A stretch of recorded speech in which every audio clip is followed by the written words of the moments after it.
Friends, ನಾನು ಶ್ರೀದೇವಿ ಮತ್ತೆ ನೀವು ನೋಡ್ತಾ ಇದ್ದೀರಾ ನಿಮ್ಮ favourite channel Sridevi online classes. ಇವತ್ತಿನ ವಿಡಿಯೋನಲ್ಲಿ ನಾನು ನಿಮಗೆ ಟೈಲರಿಂಗ್ ಆಗಿ ಸ್ಟಿಚಿಂಗ್ ಆಗಿ ಏನೆಲ್ಲ ಮಟೀರಿಯಲ್ ಬೇಕಾಗುತ್ತೆ, ಯಾವ ಮಟೀರಿಯಲ್ಗೆ ಏನ್ ಹೇಳ್ತಾರೆ, ಯಾವ ಮಟೀರಿಯಲ್ ಅನ್ನ ಯಾವ ರೀತಿ ಬಳಸಬೇಕು ಅಂತ ಮಾಹಿತಿನ ಶೇರ್ ಮಾಡ್ತಾ ಇದ್ದೀನಿ. ಬಿಕಾಸ್ ತುಂಬಾ ಜನರಿಗೆ ತುಂಬಾ ಚೆನ್ನಾಗಿ ಸ್ಟಿಚಿಂಗ್ ಮಾಡಬೇಕು, ಫಿನಿಶಿಂಗ್ ಚೆನ್ನಾಗಿ ಬರಬೇಕು, ಪ್ರೊಫೆಷನಲ್ ಕಾಣಬೇಕು ಅಂತ ಎಲ್ಲ ಆಸೆ ಇರುತ್ತೆ. ಆದರೆ ಅದಕ್ಕೆ ಕರೆಕ್ಟ್ ಆಗಿ ಯಾವ ಮಟೀರಿಯಲ್ ಅನ್ನ ಯೂಸ್ ಮಾಡಬೇಕು ಅದಕ್ಕೆ ಕನ್ಫ್ಯೂಷನ್ ಇರುತ್ತೆ. ಸೊ ಹಿಂಗಾಗಿ ಇವತ್ತಿನ ವಿಡಿಯೋನಲ್ಲಿ ನಾನು ಸಂಪೂರ್ಣ ಮಾಹಿತಿನ ನಿಮ್ ಜೊತೆ ಶೇರ್ ಮಾಡ್ತಾ ಇದ್ದೀನಿ. ಸ್ಪೆಷಲಿ ಈ ವಿಡಿಯೋ ಬಿಗಿನರ್ಸ್ಗಾಗಿ ತುಂಬಾ ಯೂಸ್ಫುಲ್ ಇದೆ.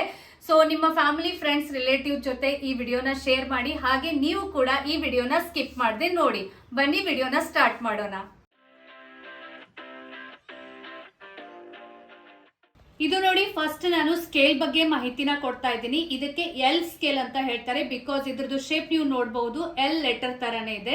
ಸೊ ನಾವು ಯಾವುದೇ ತರದ ಸ್ಟಿಚಿಂಗ್ ಮಾಡಬೇಕಾದ್ರೆ ಬಟ್ಟೆನ ಬಳಸ್ತೀವಿ. ಬಟ್ಟೆ ನೋಡಿ, ಸ್ಟಾರ್ಟಿಂಗ್ ಯಾವ್ದು ಬಟ್ಟೆ ಕರೆಕ್ಟ್ ಆಗಿ ಸ್ಟ್ರೇಟ್ ನಲ್ಲಿ ಇರೋದಿಲ್ಲ, ಅದು ಕ್ರಾಸ್ ನಲ್ಲಿ ಇರುತ್ತೆ, ಅಥವಾ ಸ್ವಲ್ಪ ದಾರ ಅದು ಹೊರಗಡೆ ಬಂದಿರುತ್ತೆ.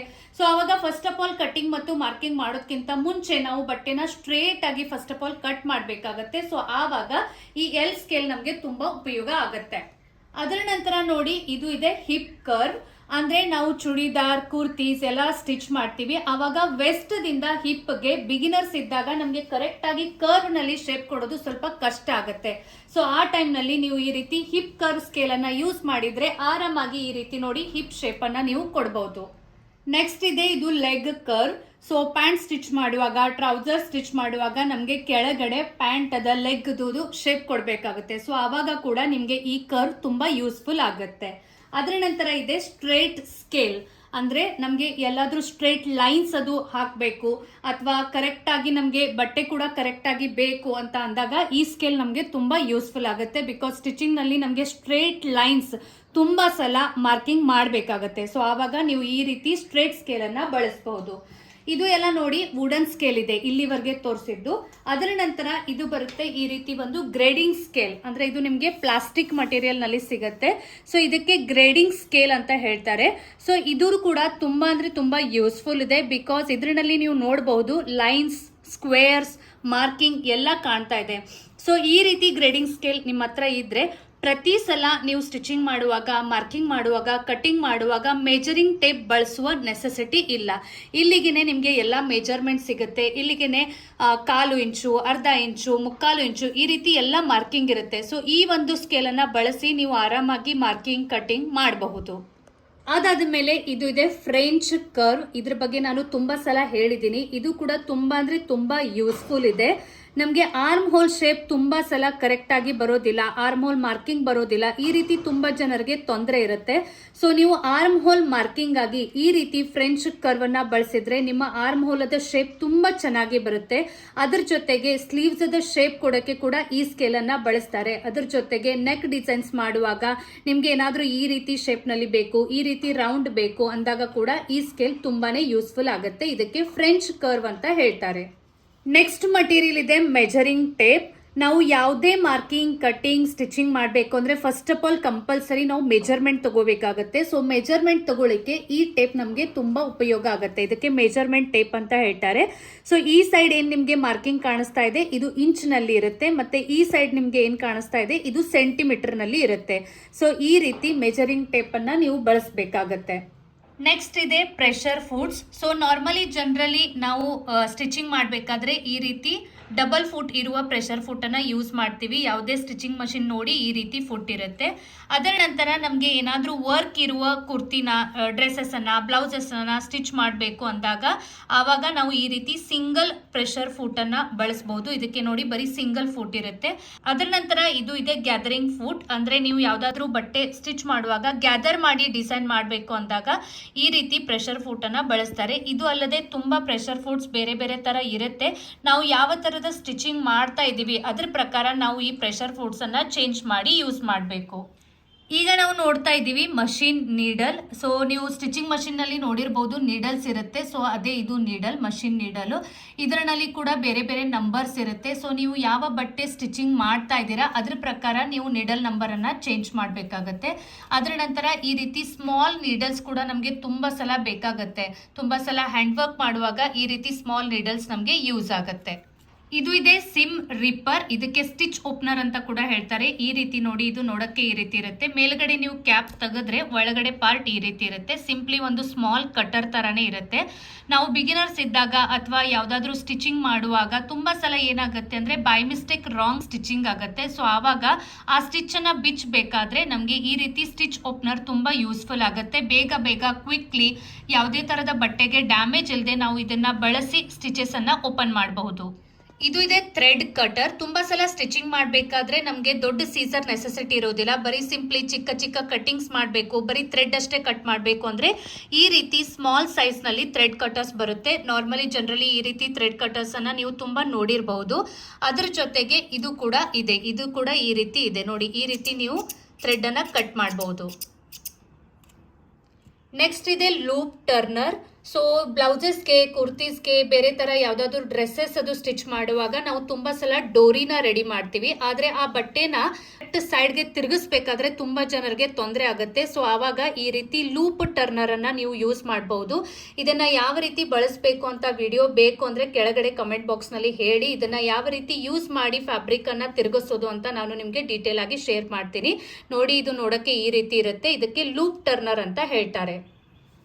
ಇದು ಇದೆ ಹುಕ್ಸ್. ಬ್ಲೌಸಸ್ ರೆಡಿ ಆದ ಮೇಲೆ, ಡ್ರೆಸ್ಸಸ್ ರೆಡಿ ಆದ ಮೇಲೆ ಈ ರೀತಿ ಹುಕ್ಸ್ ಅನ್ನ ಬಳಸಿ ನಾವು ಬಟ್ಟೆನ ಅಟ್ಯಾಚ್ ಮಾಡಬಹುದು. ಸೊ ಇದು ನಾವು ಹ್ಯಾಂಡ್ ಮೇಡ್ ಅಂದ್ರೆ ನಾವೇನೆ ಇದನ್ನ ಸ್ಟಿಚ್ ಮಾಡಬೇಕಾಗತ್ತೆ. ಈ ರೀತಿ ನಿಮ್ಗೆ ಬೇಡ ಅಂದ್ರೆ ಈಗ ಮಾರ್ಕೆಟ್ ನಲ್ಲಿ ಈ ರೀತಿ ರೆಡಿಮೇಡ್ ಕ್ಲಿಪ್ ಐ ಹುಕ್ ಪಟ್ಟಿ ಅಂತ ಹೇಳ್ತಾರೆ ಇದಕ್ಕೆ. ಸೊ ಇದು ಕೂಡ ಸಿಗ್ತಾ ಇದೆ. ಇದು ರೆಡಿ ಇರುತ್ತೆ, ನೀವು ಏನು ಸ್ಟಿಚ್ ಮಾಡುವ ನೆಸೆಸಿಟಿ ಇಲ್ಲ. ನಿಮಗೆ ಯಾವ ಬ್ಲೌಸ್ಗೆ ಬೇಕು, ಡ್ರೆಸ್ಗೆ ಬೇಕು, ಅಥವಾ ಏನಾದರೂ ಫ್ರಾಕ್ಗೆ ಬೇಕು ಅಂದ್ರೆ ಸಿಂಪ್ಲಿ ನೀವು ಇದನ್ನ ಅಟ್ಯಾಚ್ ಮಾಡಬಹುದು. ಇದು ರೆಡಿ ಇರುತ್ತೆ. ಸೊ ಇದರ ನಂತರ ಇದು ಕೂಡ ನಮಗೆ ತುಂಬಾ ಯೂಸ್ಫುಲ್ ಆಗುತ್ತೆ ಬ್ಲೌಸಸ್ ಎಲ್ಲ ಸ್ಟಿಚ್ ಮಾಡುವಾಗ. ಇದಕ್ಕೆ ಪ್ರೆಸ್ ಬಟನ್ ಅಂತ ಹೇಳ್ತಾರೆ. ಈಗ ನೆಕ್ಸ್ಟ್ ಮಟೀರಿಯಲ್ ನಾವು ನೋಡ್ತಾ ಇದೀವಿ ಸೀಸರ್ಸ್. ಬಿಕಾಸ್ ನಾವು ಸ್ಟಿಚಿಂಗ್ ಮಾಡಬೇಕು ಅಂದ್ರೆ ಕಟಿಂಗ್ ಮಾಡಬೇಕು, ಕಟಿಂಗ್ ಮಾಡೋಕ್ಕೆ ಏನ್ ಬೇಕು, ನಮಗೆ ಸೀಸರ್ ಬೇಕು. So Caesar is very very important. But ಅದರಲ್ಲಿ ಕೂಡ ಯಾವ ಸೀಸರ್ ಅನ್ನ ಹೇಗೆ ಬಳಸಬೇಕು ಅದು ಕೂಡ ತುಂಬಾ ಇಂಪಾರ್ಟೆಂಟ್ ಇರುತ್ತೆ. ಜನರಲಿ ನಾವು ಎಲ್ಲರೂ ಏನ್ ಮಾಡ್ತೀವಿ ಅಂದ್ರೆ ಒಂದೇ ಸೀಸರ್ ಇಟ್ಕೋತೀವಿ, ಎಲ್ಲ ಬಟ್ಟೆಗೆ ಅದನ್ನೇ ಬಳಸ್ತೀವಿ. ಬಟ್ ಆ ರೀತಿ ಇಲ್ಲ. ಈಗ ನೋಡಿ, ಫಸ್ಟ್ ಸೀಸರ್ ನಾನು ಏನ್ ತೋರಿಸ್ತಾ ಇದ್ದೀನಿ, ಇದು ಪೇಪರ್ ಸೀಸರ್. ಸೊ ನಾವು ಯಾವುದೇ ಡ್ರೆಸ್ಸಸ್ ಅನ್ನ, ಬ್ಲೌಸಸ್ ಅನ್ನ ಸ್ಟಿಚ್ ಮಾಡೋಕ್ಕಿಂತ ಮುಂಚೆ ಪೇಪರ್ ಕಟಿಂಗ್ ಮಾಡ್ಕೋತೀವಿ, ಅಥವಾ ಪೇಪರ್ ಅದು ನಮಗೆ ಕಟ್ ಮಾಡಬೇಕಾದ್ರೆ ಈ ರೀತಿ ಸೀಸರ್ ಅನ್ನ ನೀವು ಬಳಸಬೇಕು. ಸೊ ಅದರ ನಂತರ ಇದು ಇದೆ ಕ್ಲಾತ್ ಸೀಸರ್. ಸೊ ನೀವು ಒಂದ್ಸರಿ ನಿಮ್ದು ಪೇಪರ್ ಕಟಿಂಗ್ ಆಯ್ತು ಆದ್ಮೇಲೆ ಬಟ್ಟೆ ಮೇಲೆ ಮಾರ್ಕಿಂಗ್ ಅದು ಎಲ್ಲ ಮಾಡ್ಕೋತಿರಲ್ಲ. ಸೊ ಆವಾಗ ಈ ರೀತಿ ಕ್ಲಾತ್ ಸೀಸರ್ ಅನ್ನ ಬಳಸಬೇಕು. ತುಂಬಾ ಸಲ ಏನಾಗುತ್ತೆ ಅಂದ್ರೆ ಇದೇ ಸೀಸರ್ ಅನ್ನ ನಾವು ಪೇಪರ್ ಕಟಿಂಗ್ ಮಾಡಕ್ಕೆ, ಕ್ಲಾತ್ ಕಟಿಂಗ್ ಮಾಡಕ್ಕೆ ಎರಡೂಗೆ ಬಳಸ್ತೀವಿ. But that is a wrong method. Because ಆ ರೀತಿ ಮಾಡೋದ್ರಿಂದ ಈ ಸೀಸರ್ ಏನಾಗುತ್ತೆ, ಹಾಳಾಗುತ್ತೆ. ಆಮೇಲೆ ನಿಮ್ದು ಕರೆಕ್ಟ್ ಆಗಿ ಕ್ಲಾತ್ ಕಟಿಂಗ್ ಬರೋದಿಲ್ಲ. ಸೊ ಹಿಂಗಾಗಿ ಯಾವಾಗಲೂ ನೆನಪಿಟ್ಕೊಳ್ಳಿ, ಪೇಪರ್ ಕಟಿಂಗ್ ಮಾಡಕ್ಕೆ ಒಂದು ಬೇರೆ ಸೀಸರ್ ಇಟ್ಕೊಳ್ಳಿ, ಮತ್ತೆ ಕ್ಲಾತ್ ಕಟಿಂಗ್ ಮಾಡಕ್ಕೆ ಒಂದು ಬೇರೆ ಸೀಸರ್ ಇಟ್ಕೊಳ್ಳಿ. ಅದರ ನಂತರ ಇದು ಇದೆ ಪಿಂಕಿಂಗ್ ಶೇರ್ಸ್. ಸೊ ಇದರದ್ದು ನೀವು ಡಿಸೈನ್ ನೋಡಬಹುದು, ಒಂದ್ ಸ್ವಲ್ಪ ಡಿಫ್ರೆಂಟ್ ಇದೆ. ಸೊ ಇದು ಡಿಸೈನ್ಗಾಗಿ ಸಿಂಪ್ಲಿ ಹೇಳಬೇಕು ಅಂದ್ರೆ ಇದಕ್ಕೆ ಜಿಗ್ಸಾಗ್ ಸೀಸರ್ ಅಂತ ಕೂಡ ಹೇಳ್ತಾರೆ. ಸೊ ಇದನ್ನ ಯಾವಾಗ ಬಳಸಬೇಕು ಅಂದ್ರೆ ತುಂಬಾ ಸಲ ಏನಾಗುತ್ತೆ ಅಂದ್ರೆ ನಾವು ಬಟ್ಟೆ ಎಲ್ಲ ಸ್ಟಿಚ್ ಮಾಡ್ತೀವಿ, ಬಟ್ ನಮ್ಮ ಹತ್ರ ಓವರ್ಲಾಕ್ ಮಷಿನ್ ಇರೋದಿಲ್ಲ, ಅಥವಾ ಲಾಸ್ಟ್ಗೆ ಫಿನಿಶಿಂಗ್ ಕೊಡಕ್ಕೆ ಏನೂ ಇರೋದಿಲ್ಲ. ಆವಾಗ ಈ ರೀತಿ ನಾವು ಜಿಗ್ಸಾಗ್ ಸೀಸರ್ ಅನ್ನ ಬಳಸಿ ನಾವು ಫಿನಿಶಿಂಗ್ ಕೊಡಬಹುದು. ಇದರಿಂದ ಏನಾಗುತ್ತೆ ಅಂದ್ರೆ ಮತ್ತೆ ಆ ಬಟ್ಟೆನಲ್ಲಿ ಇರುವ ದಾರ ಹೊರಗಡೆ ಬರೋದಿಲ್ಲ, ಒಂಥರ ಫೈನಲ್ ಲುಕ್ ನಾವು ಕೊಟ್ಬಿಡ್ತೀವಿ. ಸೊ ಇದಕ್ಕೆ ಪಿಂಕಿಂಗ್ ಶೇರ್ಸ್ ಅಂತ ಹೇಳ್ತಾರೆ. ಸಿಂಪಲ್ ಲ್ಯಾಂಗ್ವೇಜ್ ನಲ್ಲಿ ಹೇಳ್ಬೇಕು ಅಂದ್ರೆ ಜಿಗ್ಸಾಗ್ ಸೀಸರ್. ಈ ಮಟೀರಿಯಲ್ ತುಂಬಾ ಪಾಪ್ಯುಲರ್ ಇದೆ. ಆಬ್ವಿಯಸ್ಲಿ ಯಾವುದೇ ಬಟ್ಟೆ ಸ್ಟಿಚ್ ಮಾಡಬೇಕು ಅಂದ್ರೆ ಆ ಕಲರದ ದಾರ ಬೇಕು. ಸೊ ಇದಕ್ಕೆ ಮಷಿನ್ ಥ್ರೆಡ್ ಅಂತ ಹೇಳ್ತಾರೆ. ಸೊ ನೀವು ಯಾವ ಕಲರದ ಬಟ್ಟೆನ ಸ್ಟಿಚ್ ಮಾಡ್ತಾ ಇದ್ದೀರಾ ಅದೇ ಕಲರದ ದಾರಾನ ನೀವು ಬಳಸಬೇಕು. ಅಂದ್ರೆ ನಿಮ್ದು ಏನು ಫಿನಿಶಿಂಗ್ ಇರುತ್ತೆ, ಫೈನಲ್ ಲುಕ್ ಇರುತ್ತೆ, ಅದು ತುಂಬಾ ಚೆನ್ನಾಗಿ ಬರುತ್ತೆ. ಇದರಲ್ಲಿ ತುಂಬಾ ವೆರೈಟೀಸ್ ಕಲರ್ಸ್ ಅವೈಲೇಬಲ್ ಇರುತ್ತೆ. ಈ 3 ಚಾಕ್ಸ್ ಏನ್ ನಿಮ್ಗೆ ಕಾಣಿಸ್ತಾ ಇದೆ, ಇದು ಮಾರ್ಕಿಂಗ್ ಚಾಕ್ಸ್. ನಾವು ಮೆಜರ್ಮೆಂಟ್ ತಗೊಂಡ ಮೇಲೆ ಪ್ರಾಪರ್ ಆಗಿ ಮಾರ್ಕಿಂಗ್ ಮಾಡಿದ್ರೇನೆ ನಮ್ಮ ಸ್ಟಿಚಿಂಗ್ ಕರೆಕ್ಟ್ ಆಗಿ ಬರುತ್ತೆ. ಸೊ ಮಾರ್ಕಿಂಗ್ ಮಾಡಬೇಕಾದ್ರೆ ಈ ರೀತಿ ಚಾಕ್ಸ್ ಅನ್ನ ನಾವು ಬಳಸಬೇಕು. ಇದು ಇದೆ ರೆಗ್ಯುಲರ್ ಚಾಕ್. ಸೊ ಇದು ಈ ರೀತಿ ಕಾಣಿಸುತ್ತೆ. ಇದು ಒಂಥರ ಪೌಡರ್ ಚಾಕ್ ಅಂತ ಕೂಡ ಹೇಳ್ತಾರೆ. ಬಿಕಾಸ್ ನಾವು ಇದನ್ನ ಮಾರ್ಕ್ ಮಾಡುವಾಗ ಇದರಲ್ಲಿ ಸ್ವಲ್ಪ ಪೌಡರ್ ತರ ಹೊರಗೆ ಬರುತ್ತೆ. ಸೊ ಇದು ಇದೆ ಪೌಡರ್ ಚಾಕ್. ರೆಗ್ಯುಲರ್ಲಿ ಎಲ್ಲರೂ ಈ ತರ ಚಾಕ್ಸ್ ಅನ್ನ ಬಳಸ್ತಾರೆ. ಅದರ ನಂತರ ಇದೆ ಇದು ಟ್ರಯಾಂಗಲ್ ಚಾಕ್. ಸೊ ಇದರಲ್ಲಿ ಮತ್ತೆ ಇದರಲ್ಲಿ ಡಿಫ್ರೆನ್ಸ್ ಏನು ಅಂದ್ರೆ ಇದರಲ್ಲಿ ಡಸ್ಟ್ ಆಗಿರ್ಬಹುದು ಅಥವಾ ಪೌಡರ್ ಆಗಿರ್ಬಹುದು ಅದು ಹೊರಗಡೆ ಬರೋದಿಲ್ಲ. ಸೊ ನಿಮ್ಗೆ ಡಸ್ಟ್ ಬೇಡ, ಪೌಡರ್ ಅದು ಹೊರಗಡೆ ಬರೋದು ಬೇಡ ಅಂದ್ರೆ ಈ ರೀತಿ ಟ್ರಯಾಂಗಲ್ ಚಾಕ್ಸ್ ಅನ್ನ ನೀವು ಬಳಸಬಹುದು. ಇದರಲ್ಲಿ ಕೂಡ ಕಲರ್ಸ್ ಇದೆ, ಇದರಲ್ಲಿ ಕೂಡ ಕಲರ್ಸ್ ಇದೆ. ಓಕೆ, ಸೊ ಕಲರ್ ನಿಮ್ಗೆ ಯಾವ್ದು ಬೇಕು, ಬಿಕಾಸ್ ನೀವು ಬಟ್ಟೆ ಯಾವ್ದು ತಗೊಳ್ತಾ ಇದ್ದೀರಾ ಅದರ ಮೇಲೆ ಎದ್ದು ಕಾಣಬೇಕು, ಬಿಕಾಸ್ ನಾವು ಮಾರ್ಕಿಂಗ್ ಕಾಣ್ಬೇಕಲ್ವಾ. ಸೊ ಆ ರೀತಿ ಚಾಕ್ಸ್ ಅನ್ನ ನೀವು ಬಳಸಬೇಕು. ಬಟ್ ಇದು ಏನಿದೆ ಇದು ಪಾಂಡಾ ಚಾಕ್ ಅಂತ ಹೇಳ್ತಾರೆ ಅಥವಾ ವ್ಯಾಕ್ಸ್ ಚಾಕ್ ಅಂತ ಹೇಳ್ತಾರೆ. ಇದು ಕಂಪಲ್ಸರಿ ನಿಮಗೆ ವೈಟ್ ಕಲರ್ ನಲ್ಲಿನೇ ಸಿಗುತ್ತೆ. ಬಿಕಾಸ್ ಇದ್ರದ್ದು ಸ್ಪೆಷಾಲಿಟಿ ಏನಿದೆ ಅಂದ್ರೆ ನೀವು ಒಂದ್ಸರ್ತಿ ಮಾರ್ಕಿಂಗ್ ಮಾಡಿ ಸ್ಟಿಚಿಂಗ್ ಮಾಡಿದ್ಮೇಲೆ ನೀವು ಯಾವ ಸ್ಟಿಚ್ ಮಾಡಿದ್ದೀರಾ ಆ ಬಟ್ಟೆನ ಐರನ್ ಮಾಡಿದ್ಮೇಲೆ ಇದರಿಂದ ಮಾಡಿದ್ದ ಮಾರ್ಕಿಂಗ್ ಹೊರಟೋಗುತ್ತೆ. ಸೊ ನಿಮಗೆ ಬಟ್ಟೆ ಮೇಲೆ ಫೈನಲ್ ಲುಕ್ ರೆಡಿ ಆದ್ಮೇಲೆ ಮಾರ್ಕಿಂಗ್ ಕಾಣಬಾರ್ದು ಅಂದ್ರೆ ಈ ರೀತಿ ಪಾಂಡಾ ಚಾಕ್ ಆಗಿರ್ಬೋದು ಅಥವಾ ವ್ಯಾಕ್ಸ್ ಚಾಕ್ ಆಗಿರ್ಬೋದು ಅದನ್ನ ನೀವು ಬಳಸಬೇಕು. ಇದರಲ್ಲಿ ಮತ್ತೆ ಇದರಲ್ಲಿ ಡಿಫರೆನ್ಸ್ ಏನಿದೆ ಅಂದ್ರೆ ಇದ್ರದ್ದು ಮಾರ್ಕಿಂಗ್ ಕಾಣುತ್ತೆ, ಇದ್ರದ್ದು ಮಾರ್ಕಿಂಗ್ ಆಮೇಲೆ ಫೈನಲ್ ಲುಕ್ ರೆಡಿ ಆದ್ಮೇಲೆ ಕಾಣೋದಿಲ್ಲ. ಸೊ ಈ ರೀತಿ ಚಾಕ್ಸ್ ಅನ್ನ ನೀವು ಬಳಸಬಹುದು. ಈಗ ಹೊಸದಾಗಿ ಈ ರೀತಿ ಪೆನ್ಸಿಲ್ಸ್ ಕೂಡ ಬಂದಿದೆ. ಇದಕ್ಕೆ ಗ್ಲಾಸ್ ಪೆನ್ಸಿಲ್ ಅಂತ ಹೇಳ್ತಾರೆ. ಸೊ ಇದನ್ನ ಕೂಡ ನೀವು ಮಾರ್ಕಿಂಗ್ ಮಾಡಕ್ಕೆ ಬಳಸಬಹುದು. ಇದು ನಿಮಗೆ ಈ ರೀತಿ ವೈಟ್ ಕಲರ್ ನಲ್ಲಿ ಸಿಗುತ್ತೆ. ಇದು ಇದೆ ಫ್ಯಾಬ್ರಿಕ್ ಮಾರ್ಕಿಂಗ್ ಪೆನ್ಸಿಲ್. ಇದರಲ್ಲಿ ಕಲರ್ಸ್ ಇದೆ, ಬೇರೆ ಬೇರೆ ಕಲರ್ಸ್ ಎಲ್ಲ ಅವೈಲೇಬಲ್ ಇದೆ. ನಿಮಗೆ ಯಾವ ಕಲರ್ ಬೇಕು ಆ ಕಲರ್ದ ಪೆನ್ಸಿಲ್ ಅನ್ನ ನೀವು ತಗೋಬಹುದು. ಸಿಂಪ್ಲಿ ನೋಡಿ ನಿಮ್ಗೆ ಇಲ್ಲಿ ಥ್ರೆಡ್ ಕಾಣಿಸ್ತಾ ಇದೆ. ಇದನ್ನ ನೀವು ಯಾವಾಗ ನಿಮ್ದು ಇದು ಮೇಲ್ಗಡೆ ಚಾಕ್ ಮುಗಿಯುತ್ತೆ ಆವಾಗ ಸಿಂಪ್ಲಿ ಇದನ್ನ ಕೆಳಗಡೆ ಈ ರೀತಿ ಸ್ವಲ್ಪ ಜಗ್ಬೇಕಾಗುತ್ತೆ. ಸೊ ಅವಾಗ ಈ ಚಾಕ್ ನಿಮ್ಗೆ ಮತ್ತೆ ಇಲ್ಲೇ ಸಿಗುತ್ತೆ, ಇದು ಪಾರ್ಟ್ ಅನ್ನ ತೆಗೆದ್ರೆ. ಸೊ ಸಿಂಪ್ಲಿ ಇದನ್ನ ಯಾವ ರೀತಿ ಬಳಸಬೇಕು ಅಂತ ಐಡಿಯಾ ಕೊಟ್ಟಿದ್ದೀನಿ. ಸೊ ಇದಕ್ಕೆ ಫ್ಯಾಬ್ರಿಕ್ ಮಾರ್ಕಿಂಗ್ ಪೆನ್ಸಿಲ್ ಅಂತ ಹೇಳ್ತಾರೆ. ಸೊ ಈ ರೀತಿ ಪೆನ್ಸಿಲ್ಸ್ ಕೂಡ ನೀವು ಬಳಸಬಹುದು. ನೆಕ್ಸ್ಟ್ ಇದೆ chalk sharpener. First of all ಇದು ಯಾವ ರೀತಿ ಕಾಣುತ್ತೆ ಅಂತ ತೋರಿಸ್ತೀನಿ ನೋಡಿ. ಈ ರೀತಿ ಬಾಕ್ಸ್ ತರ ಇರುತ್ತೆ, ಮತ್ತೆ ಒಳಗಡೆ ನೋಡಬಹುದು ಒಂದ್ ಸೈಡ್ ಏನಿದೆ ಅದು ರಫ್ ಇರುತ್ತೆ, ಅಂದ್ರೆ ನೀವು ಮುಟ್ಟಿ ನೋಡಿದ್ರೆ ಒಂಥರ ಮ್ಯಾಟ್ ತರ ನಮಗೆ ಒಂಥರ ಫೀಲ್ ಆಗುತ್ತೆ. ಈ ಕಡೆ ಮಾತ್ರ ಕೈ ಹಚ್ಚಕ್ಕೆ ಹೋಗಬೇಡಿ, ಬಿಕಾಸ್ ಇದು ಕಂಪ್ಲೀಟ್ಲಿ ಬ್ಲೆಡ್ ಇರುತ್ತೆ. ಸೊ ಬ್ಲೆಡ್ ಇರೋದ್ರಿಂದ ನಮಗೆ ಇದು ಚಾಕ್ ಏನಿದೆ ಅದು ಶಾರ್ಪ್ ಮಾಡೋಕ್ಕೆ ಈಸಿ ಆಗುತ್ತೆ. ಯಾಕಪ್ಪ ಇದು ಇಂಪಾರ್ಟೆಂಟ್ ಅಂದ್ರೆ ಈಗ ನೋಡಿ ನಾನು ಇಲ್ಲಿ ಚಾಕ್ ತೋರಿಸ್ತಾ ಇದ್ದೀನಿ. ಈಗ ನೀವು ಅಬ್ಸರ್ವ್ ಮಾಡಬಹುದು, ಈಗ ಮೇಲ್ಗಡೆ ಏನ್ ಪಾಯಿಂಟ್ ಇದೆ ಅದು ತುಂಬಾ ಶಾರ್ಪ್ ಇದೆ ನೋಡಿ, ಬಟ್ ಅದೇ ಈ ಸೈಡ್ ನೋಡಿ ಯಾವ ತರ ಆಗಿದೆ. ಸೊ ಈ ಶಾರ್ಪ್ ಪಾಯಿಂಟ್ ಏನಿದೆ ನಾವು ಮಾರ್ಕಿಂಗ್ ಮಾಡಿ ಮಾಡಿ ಮಾಡಿ ಈ ಪಾಯಿಂಟ್ ಹೊರಟೋಗುತ್ತೆ, ಅವಾಗ ಈ ತರ ಆಗ್ಬಿಡುತ್ತೆ. ಸೊ ಈ ತರ ಆದಾಗ ನಮಗೆ ಕರೆಕ್ಟ್ ಮಾರ್ಕಿಂಗ್ ಅದ ಏನು ಒಂದು ಕರೆಕ್ಟ್ ಲೈನ್ ಬೇಕು ಅದು ಸಿಗೋದಿಲ್ಲ. ಸೊ ಈ ತರ ಆದಾಗ ನಾವು ಈ ರೀತಿ ಮಾಡಬೇಕು, ಪಾಯಿಂಟ್ ಅನ್ನ ಮತ್ತೆ ಈ ರೀತಿ ಶಾರ್ಪ್ ಆಗಿ ಮಾಡಬೇಕು ಅಂದ್ರೆ ಈ ರೀತಿ ಚಾಕ್ ಶಾರ್ಪ್ನರ್ ಅನ್ನ ಬಳಸಬೇಕು. ಸೊ ಎಕ್ಸಾಕ್ಟ್ಲಿ ಅದನ್ನ ಯಾವ ರೀತಿ ಬಳಸಬೇಕು, ಯಾವ ರೀತಿ ಶಾರ್ಪ್ ಮಾಡಬೇಕು ಅಂತ ಡೀಟೇಲ್ ಆಗಿ ವಿಡಿಯೋ ಬೇಕು ಅಂದ್ರೆ ನೀವು ಕಮೆಂಟ್ ಬಾಕ್ಸ್ ನಲ್ಲಿ ಹೇಳ್ಬಹುದು, ನಾನು ಡೀಟೇಲ್ ಆಗಿ ಮಾಹಿತಿನ ಶೇರ್ ಮಾಡ್ತೀನಿ. ಇದು ಇದೆ ಬಾಬಿನ್, ಮತ್ತೆ ಇದಕ್ಕೆ ಬಾಬಿನ್ ಕೇಸ್ ಅಂತ ಹೇಳ್ತಾರೆ. ಬಿಕಾಸ್ ಈ ಬಾಬಿನ್ಗೆ ನಾವು ಯಾವ ಸ್ಟಿಚಿಂಗ್ ಮಾಡ್ತಾ ಇದೀವಿ ಆ ಕಲರದ ದಾರನ ಸುತ್ತಕೊಂಡು ಆಮೇಲೆ ಈ ಬಾಬಿನ್ ಅನ್ನ ಇದರಲ್ಲಿ ನಾವು ಇನ್ಸರ್ಟ್ ಮಾಡಬೇಕಾಗತ್ತೆ. ಅಂದಾಗ ಕೆಳಗಿನ ಸೈಡ್ ಏನಿರುತ್ತೆ ಮಷೀನ್ ಕೆಳಗಿನ ಸೈಡ್ ಈ ಬಾಬಿನ್ ಅನ್ನ ನಾವು ಸೆಟ್ ಮಾಡ್ತೀವಿ, ಅಲ್ಲಿಂದ ನಮಗೆ ಕೆಳಗಿನ ದಾರ ಬರಕ್ಕೆ ಶುರು ಆಗುತ್ತೆ. ಸೊ ಇದಕ್ಕೆ ಬಾಬಿನ್ ಅಂತ ಹೇಳ್ತಾರೆ, ಇದಕ್ಕೆ ಬಾಬಿನ್ ಕೇಸ್ ಅಂತ ಹೇಳ್ತಾರೆ. ಇದು ಇದೆ ಹೆಡ್ ಪಿನ್. ತುಂಬಾ ಸಲ ಬಟ್ಟೆ ಸ್ಮೂತ್ ಇರುತ್ತೆ ಅಥವಾ ನಾವು ಮಾರ್ಕಿಂಗ್ ಮಾಡುವಾಗ, ಕಟಿಂಗ್ ಮಾಡುವಾಗ, ಸ್ಟಿಚಿಂಗ್ ಮಾಡುವಾಗ ಬಟ್ಟೆ ತುಂಬಾ ಅಳಗಾಡುತ್ತೆ. ಸೊ ಆವಾಗ ಈ ರೀತಿ ಪಿನ್ಸ್ ಅನ್ನ ಬಳಸಿ ನಾವು ಬಟ್ಟೆನ ಸೆಟ್ ಮಾಡಿ ನೀಟಾಗಿ ಮಾರ್ಕಿಂಗ್ ಮತ್ತು ಕಟಿಂಗ್ ಮಾಡಬಹುದು. ಸೊ ಇದು ಈ ರೀತಿ ಇರುತ್ತೆ ನೋಡಿ, ಇದಕ್ಕೆ ಹೆಡ್ ಪಿನ್ ಅಂತ ಹೇಳ್ತಾರೆ. ಈ ರೀತಿ ಕಾಣುತ್ತೆ, ಇಲ್ಲಿ ಕೆಳಗಡೆ ಫುಲ್ ಶಾರ್ಪ್ ಆಗಿ ಎಡ್ಜ್ ಇರುತ್ತೆ. ಇದು ಇದೆ ಐರನ್ ಕುಷನ್, ಅಂದ್ರೆ ಬ್ಲೌಸಸ್ ಅನ್ನ ನಾವು ಐರನ್ ಮಾಡುವಾಗ ಈ ರೀತಿ ಕುಷನ್ ನಮಗೆ ತುಂಬಾ ಯೂಸ್ಫುಲ್ ಆಗುತ್ತೆ. ಇದನ್ನ ಯಾವ ರೀತಿ ರೆಡಿ ಮಾಡೋದು ಅಂತ ನಿಮ್ಗೆ ಪ್ರಶ್ನೆ ಇದ್ರೆ ನೀವು ಕಮೆಂಟ್ಸ್ ನಲ್ಲಿ ಕೇಳಬಹುದು, ನಾನು ಡೀಟೇಲ್ ಆಗಿ ಇದ್ರದ್ದು ಕೂಡ ವಿಡಿಯೋನ ನಿಮ್ಗೆ ಶೇರ್ ಮಾಡ್ತೀನಿ. ಇದಕ್ಕೆ ಟ್ರೆಸ್ಸಿಂಗ್ ವೀಲ್ ಅಂತ ಹೇಳ್ತಾರೆ. ಮೇಲ್ಗಡೆ ನೋಡಬಹುದು ಇದು ಒಂಥರ ವೀಲ್ ಇದೆ. ಓಕೆ, ಸೊ ಇದನ್ನ ನಾವು ಬಟ್ಟೆ ಮೇಲೆ ಮಾರ್ಕಿಂಗ್ ಮಾಡಿದಾಗ ಈ ರೀತಿ ಟ್ರೆಸ್ ಮಾಡಕ್ಕೆ, ಅಂದ್ರೆ ಒಂದು ಬಟ್ಟೆ ಮೇಲೆ ಮಾರ್ಕಿಂಗ್ ಮಾಡಿದ್ದೀರಾ ಅದೇ ಸೇಮ್ ಮಾರ್ಕಿಂಗ್ ನಿಮ್ಗೆ ಇನ್ನೂ ಒಂದು ಬಟ್ಟೆ ಮೇಲೆ ಬೇಕು ಅಂತ ಅಂದಾಗ ಈ ರೀತಿ ವೀಲ್ ಅನ್ನ ತಗೊಂಡು ಇದನ್ನ ಟ್ರೆಸ್ ಮಾಡಿದ್ರೆ ಸೇಮ್ ಮಾರ್ಕಿಂಗ್ ನಮ್ಗೆ ಮತ್ತೆ ಬೇರೆ ಬಟ್ಟೆನಲ್ಲಿ ಕೂಡ ಸಿಗುತ್ತೆ. ಇದು ಈ ರೀತಿ ಇರುತ್ತೆ ನೋಡಿ, ಇದಕ್ಕೆ ಟ್ರೆಸ್ಸಿಂಗ್ ವೀಲ್ ಅಂತ ಹೇಳ್ತಾರೆ. ಇದು ಇದೆ ಫ್ಯೂಸಿಂಗ್ ಟೇಪ್. ಸೊ ಇದನ್ನ ಕೂಡ ತುಂಬಾ ಸಲ ನಮ್ಗೆ ಹ್ಯಾಂಡ್ ಸ್ಟಿಚಿಂಗ್ ಮಾಡೋದು ಬೇಡ, ಬಟ್ಟೆನಲ್ಲಿ ಸಿಂಪ್ಲಿ ನಾವು ಅಟ್ಯಾಚ್ ಎಲ್ಲಿ ಮಾಡಿದೀವಿ, ಸ್ಟಿಚ್ ಎಲ್ಲಿ ಮಾಡಿದೀವಿ ಇದು ಕಾಣೋದು ಬೇಡ ಅಂತ ಅಂದ್ರೆ ಈ ರೀತಿ ಫ್ಯೂಸಿಂಗ್ ಟೇಪ್ ಅನ್ನ ಯೂಸ್ ಮಾಡ್ತಾರೆ. ಇದನ್ನ ಕೂಡ ಪ್ರಾಪರ್ ಆಗಿ ಯಾವ ರೀತಿ ಬಳಸಬೇಕು ಅಂತ ನಿಮ್ಗೆ ಏನಾದರೂ ಪ್ರಶ್ನೆ ಇದ್ರೆ ನೀವು ಕಮೆಂಟ್ಸ್ ನಲ್ಲಿ ಕೇಳಬಹುದು. ಅದರ ನಂತರ ಇದು ಇದೆ ಬಾಡಿ ಟೇಪ್. ಸೊ ತುಂಬಾ ಸಲ ನಮಗೆ ಬಾಡಿಗೆ ಕೂಡ ಕೆಲವೊಂದ್ ಸರ್ತಿ ಈ ರೀತಿ ಟೇಪ್ ಬೇಕಾಗತ್ತೆ. ಸೊ ಇದರಿಂದ ಒಂದು ಪ್ರೊಫೆಷನಲ್ ಲುಕ್ ಬರುತ್ತೆ, ಒಂಥರ ತುಂಬಾ ಚೆನ್ನಾಗಿ ಕಾಣುತ್ತೆ. ಸೊ ಇದಕ್ಕೆ ಇದು ನೋಡಿ ಈ ರೀತಿ ಕಾಣ್ತಾ ಇರುತ್ತೆ. ಇದನ್ನೆಲ್ಲ ಯಾವ ರೀತಿ ಬಳಸಬೇಕು ಅಂತ ಇದ್ರೆ ನಮ್ಮ ಶ್ರೀದೇವಿ ಆನ್ಲೈನ್ ಕ್ಲಾಸಸ್ ವತಿಯಿಂದ ಆಲ್ರೆಡಿ ಬ್ಲೌಸ್ ಮಾಸ್ಟರಿ ಕೋರ್ಸ್ ಆರಿ ವರ್ಕದ ಕ್ಲಾಸಸ್ ಮತ್ತು ಸಾರಿ ಪ್ರೀ ಪ್ಲೇಟಿಂಗ್ ಕ್ಲಾಸಸ್ ಎಲ್ಲ ನಡೀತಾ ಇದೆ. ಇದೇ ರೀತಿ ತುಂಬ ಡೀಟೇಲ್ ಆಗಿ ನಾವು ಕ್ಲಾಸಸ್ಸನ್ನು ಕಲಿಸ್ತೀವಿ.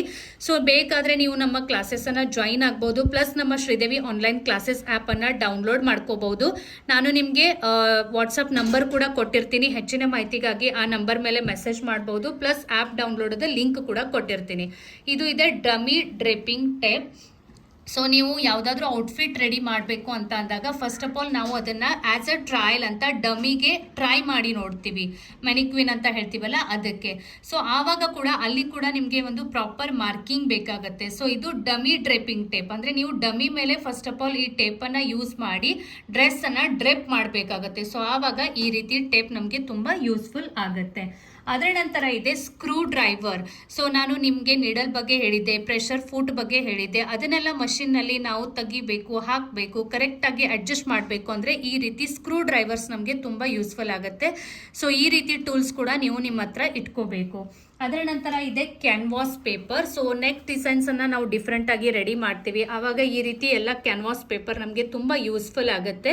ಸೊ ಈ ರೀತಿ ಕ್ಯಾನ್ವಾಸ್ ಪೇಪರನ್ನು ನಾವು ಬಳಸಿ ತುಂಬ ಚೆನ್ನಾಗಿ ಫಿನಿಶಿಂಗ್ ಕೊಡುವ ಸ್ಟಿಚಿಂಗ್ ಮಾಡಬಹುದು. ಸೊ ನೋಡಿದ್ರಲ್ಲ ಫ್ರೆಂಡ್ಸ್, ಯಾವ ಮಟೀರಿಯಲ್ಗೆ ಏನು ಹೇಳ್ತಾರೆ, ಯಾವ ಮಟೀರಿಯಲನ್ನು ಯಾವ ರೀತಿ ಬಳಸಬೇಕು ಅಂತ. ಸೊ ಇದರಲ್ಲಿ ಯಾವ್ಯಾವ ಮಟೀರಿಯಲ್ ಅನ್ನ ನೀವು ಫಸ್ಟ್ ಟೈಮ್ ನೋಡಿದ್ದೀರಾ ಅದನ್ನ ಕಾಮೆಂಟ್ ಬಾಕ್ಸ್ ನಲ್ಲಿ ಖಂಡಿತ ಹೇಳಿ. ಅದರ ಜೊತೆಗೆ ನಮ್ಮ ಶ್ರೀದೇವಿ ಆನ್ಲೈನ್ ಕ್ಲಾಸಸ್ ವತಿಯಿಂದ ಬ್ಲೌಸ್ ಮಸ್ಟರಿ ಕ್ಲಾಸ್, ಆರಿ ವರ್ಕದ ಕ್ಲಾಸ್, ಸಾರಿ ಪ್ರೀ ಪ್ಲೇಟಿಂಗ್ ದ ಕ್ಲಾಸ್ ನಡೀತಾ ಇದೆ. ನಮ್ಮ ಕ್ಲಾಸಸ್ ತುಂಬಾ ಡೀಟೇಲ್ ಆಗಿರುತ್ತೆ, ತುಂಬಾ ನೀಟ್ ಆಗಿರುತ್ತೆ, ನೀವು ತುಂಬಾ ಚೆನ್ನಾಗಿ ಕಲಿಬಹುದು. ಹೀಗಾಗಿ ಈಗಲೇ ನಮ್ಮ ಶ್ರೀದೇವಿ ಆನ್ಲೈನ್ ಕ್ಲಾಸಸ್ ಆಪ್ ಅನ್ನ ಡೌನ್ಲೋಡ್ ಮಾಡ್ಕೊಳ್ಳಿ. ಹೆಚ್ಚಿನ ಮಾಹಿತಿಗಾಗಿ ಸ್ಕ್ರೀನ್ ಮೇಲೆ ಕೊಟ್ಟಿರೋ ವಾಟ್ಸ್ಆಪ್ ನಂಬರ್ಗೆ ಮೆಸೇಜ್ ಮಾಡಬಹುದು. ಹಾಗೆ ನಿಮಗೆ ಇದರಲ್ಲಿ ಯಾವ್ದಾದ್ರು ಮಟೀರಿಯಲ್ ಬೇಕು ಬಟ್ ಅದು ನಿಮ್ಮ ಸಿಟಿನಲ್ಲಿ ಸಿಗ್ತಾ ಇಲ್ಲ ಅಂದ್ರೆ ಕೆಳಗಡೆ ನಾನು ಡಿಸ್ಕ್ರಿಪ್ಷನ್ ಬಾಕ್ಸ್ ನಲ್ಲಿ ಈ ಎಲ್ಲಾ ಮಟೀರಿಯಲ್ಸ್ ಅದ ಲಿಂಕ್ಸ್ ಅನ್ನ ಕೊಟ್ಟಿರ್ತೀನಿ. ಆ ಲಿಂಕ್ ಮುಖಾಂತರ ನೀವು ಈ ಮಟೀರಿಯಲ್ ಅನ್ನ ಪರ್ಚೇಸ್ ಮಾಡಬಹುದು. ಮತ್ತೆ ಸಿಗ್ತೀನಿ ನೆಕ್ಸ್ಟ್ ವಿಡಿಯೋನಲ್ಲಿ. ಬಾಯ್ ಬಾಯ್.